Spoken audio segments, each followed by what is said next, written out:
میں نے طالب علمی کے زمانے میں اپنے کسی استاد سے، نام نہیں یاد مجھے،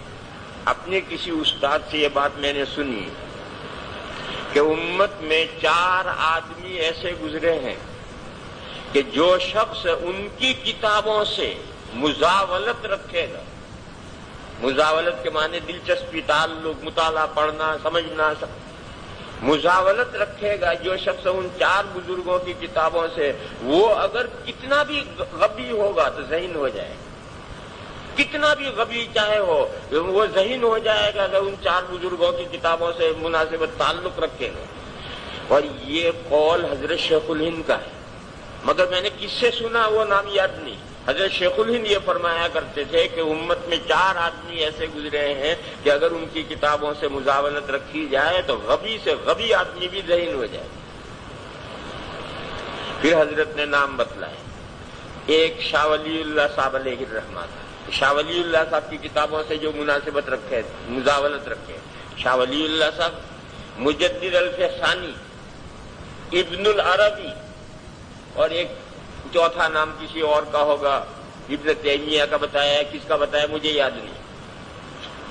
کسی کو اگر دیکھنا ہے 4 نام تو دارالعلوم کے مکتبے میں تراویح کے مسئلے پر حضرت نانوتوی کا ایک رسالہ چھپا ہوا ہے، مصابیح التراویح۔ اس مصابیح التراویح کے مقدمے میں حضرت شیخ الہند کا یہ قول ہے اور وہاں 4 نام ہیں، مجھے اس وقت یاد نہیں چوتھا نام۔ یہ بات ارشاد فرما کر کے حضرت شیخ الہند نے یہ فرمایا کہ 5ویں نام کا میں اضافہ کرتا ہوں۔ اس میں یوں بھی ہو سکتا ہے کہ حضرت شیخ الہند نے 3 نام بتائے کہ ان 3 آدمیوں کی کتابوں سے جو مزاولت رکھے گا، اور فرمایا کہ 4تھے نام کا میں اضافہ کرتا ہوں، یوں بھی ہو سکتا ہے، حوالہ دیا میں نے وہاں دیکھو۔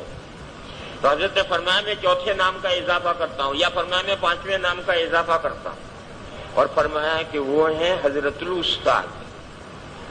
حضرت شیخ الہند۔ جب حضرت الاستاد کہتے تھے تو حضرت نانوتوی مراد ہوتے،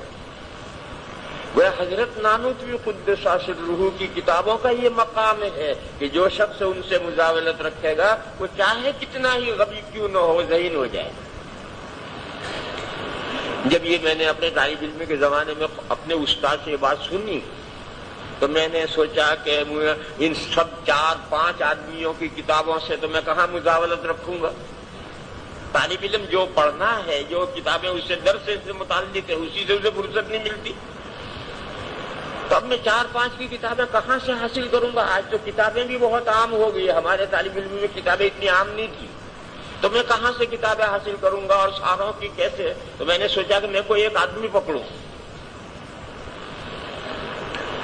تو میں نے اپنے سلسلے کے 2 آدمی پکڑے، پہلے درجے میں حضرت نانوتوی، دوسرے درجے میں حضرت شاہ ولی اللہ کا، کیونکہ یہ ہمارے ہی سلسلے کے 2 بزرگ ہیں۔ ابن العربی، حضرت مجدد الفسانی، ابن العربی تو ہمارے سلسلے میں کہیں ہے ہی نہیں،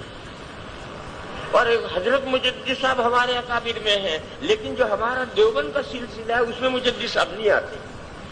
اس لیے میں نے یہ 2 شخصیتیں منتخب کہ مجھے ان 2 سے کی کتابوں سے رابطہ رکھنا چاہیے۔ حضرت نانوتوی کی کتابیں تو میں بازار سے خرید کر لا کر پڑھتا، اور حضرت شاہ ولی اللہ صاحب علیہ الرحمہ کی حجت اللہ البالغہ مشکات والے سال میں نے حکیم الاسلام سے پڑھی، حالانکہ وہاں طالب علم فارغ ہونے کے بعد حجت اللہ پڑھتے تھے، مگر مجھے دلچسپی پیدا ہو گئی تھی، میں نے جس سال مشکات کا درجہ تھا اسی سال حجت اللہ پڑھی، تو وہ تو حجت اللہ پڑھی، اور پھر آئے زندگی پر اس سے مزاولت ہوتی رہی، اللہ تعالیٰ نے اس کا ثمرہ ظاہر فرمایا۔ حضرت نانوتوی کی جو کتابیں میں نے شروع کی تو سب سے پہلے مشکات والے سال میں یہی توفیق الکلام خرید کر لایا میں 6 پیسے میں، میرا نسخہ ہے اس پر لکھا ہوا ہے کہ 6 پیسے میں خریدی، یعنی 1.5 آنے میں وہ کتاب میں خرید کر لایا، 16 صفحے کی کتاب ہے، اور میں نے یہ مشکات والے سال میں نے سب سے پہلی حضرت نانوتوی کی یہی کتاب پڑھی ہے۔ میں نے یہ سوچا کہ یہ